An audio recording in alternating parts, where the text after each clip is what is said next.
हमारे समाज के बड़े बड़े जो ओहदेदारों को क्षेत्र के अंदर इस बात को जागरूकता लानी पड़ेगी। ऑल इंडिया मंसूरी समाज सोसाइटी ने हर जिले में इस काम को करना शुरू किया है कि हमारे समाज के जितने बच्चे हैं, चाहे मंसूरी समाज का हो, चाहे वो अंसारी समाज का हो, कुरैशी समाज का हो, मकानी समाज का हो, शाह अलवी समाज का हो, किसी भी समाज का बच्चा होगा मुस्लिम, उस बच्चे को ऑल इंडिया मंसूरी समाज सोसाइटी की ओर से प्रशस्ति पत्र देकर उस बच्चे का सम्मान करेंगे, सत्कार करेंगे और उसके वालिदों को बुलाकर उनका भी स्वागत करेंगे। शिक्षा को बढ़ावा देने के लिए, यह काम करने के लिए अनीस मंसूरी साहब ने हमें कहा है, ताकि किसी बच्चे को जब सम्मानित किया जाएगा, उसके वालिद साहब का इस्तकबाल किया जाएगा, तो दूसरे वालिद साहब को भी यह जज्बा पैदा होगा कि यदि मेरा बच्चा भी अगर अच्छा पढ़ता तो मेरे बच्चे का भी स्वागत होता और मेरा भी मंच पर आकर सम्मान होता। इस बात को भी हमको ध्यान रखना पड़ेगा। हम दीन इस्लाम को मानने वाले लोग हैं, हम मुसलमान लोग हैं, हम एक खुदा को मानने वाले लोग हैं, हम एक कुरान को मानने वाले लोग हैं, हम एक रसूल को मानने वाले लोग हैं।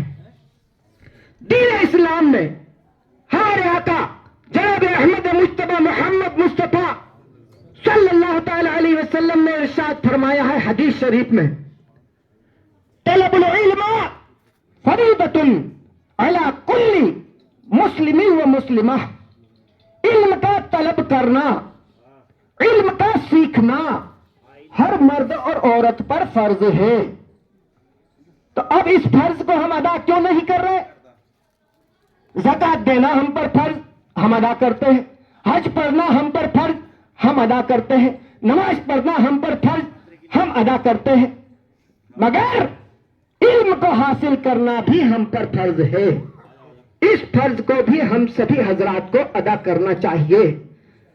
उतलबुल इल्म, अभी किसी ने कहा था कि चीन जाकर भी इल्म हासिल करो, उसको मैं मुकम्मल करता हूं। डॉक्टर साहब ने कहा था, दिल्ली से हमारे साथ बैठे डॉक्टर साहब अंसारी साहब, उन्होंने कहा था चीन जाकर भी इल्म हासिल करना हो तो हासिल करना चाहिए। मैं उस सेंटेंस को पूरा करता हूं, मुकम्मल करता हूं कि वो भी हदीस शरीफ है।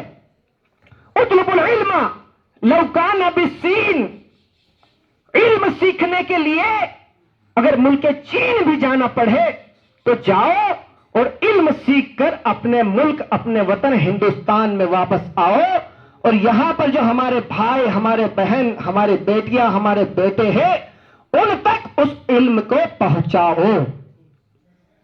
यह है इल्म। इल्म यह नहीं है कि मेरी उम्र 40 साल की हो गई, अब मैं इल्म नहीं सीखता। इल्म सीखने की कोई उम्र नहीं होती है।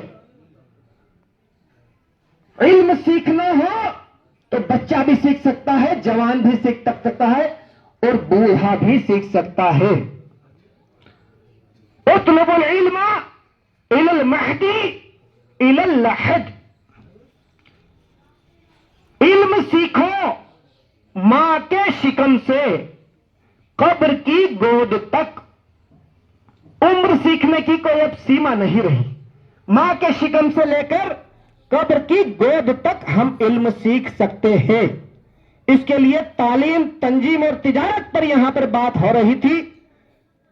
उसी बात को मैं आगे बढ़ाते हुए आपको यह बता रहा हूं कि आज मुल्क हिंदुस्तान में मंसूरी समाज पर किसी तरह की कोई परेशानी आती, कोई तकलीफ आती है, कोई पीड़ा होती है, तो मंसूरी समाज, ऑल इंडिया मंसूरी समाज सोसाइटी के राष्ट्रीय अध्यक्ष लखनऊ में बैठे हैं, केंद्र में बैठे हैं और हमारी आवाज को मेंबर ऑफ पार्लियामेंट के साथ, हमारी आवाज को वो लोकसभा में भी पहुंचाने की ताकत रखते हैं, वो राज्यसभा में भी पहुंचाने की ताकत रखते हैं।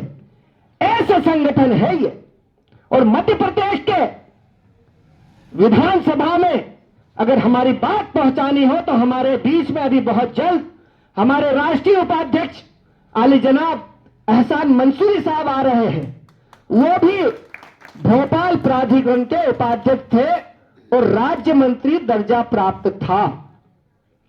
अगर मध्य प्रदेश की विधानसभा में हमें किसी बात को पहुंचाना हो तो आने वाले समय में हमारे राष्ट्रीय उपाध्यक्ष जो भोपाल में निवास करते हैं मोहम्मद एहसान मंसूरी साहब, वो आपकी आवाज को मध्य प्रदेश की विधानसभा में पहुंचाने की ताकत रखते हैं।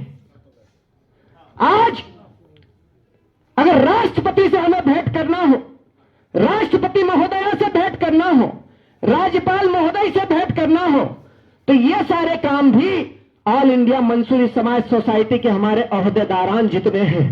अगर राष्ट्रपति महोदय से हमें भेंट करना है तो हमारे अध्यक्ष आली जनाब अनिस मंसूरी साहब, राष्ट्रीय अध्यक्ष, और राष्ट्रपति महोदय से भी भेंट करने की ताकत रखते हैं। और राज्यपाल महोदय से अगर भेंट करनी है तो मध्य प्रदेश में बैठे हमारे मोहम्मद एहसान मंसूरी साहब, वो राज्यपाल महोदय से भी भेंट करने की ताकत रखते हैं। तो साथियों, बताने का मकसद यह है कि हम मंसूरी समाज के लोगों को जागने की जरूरत है।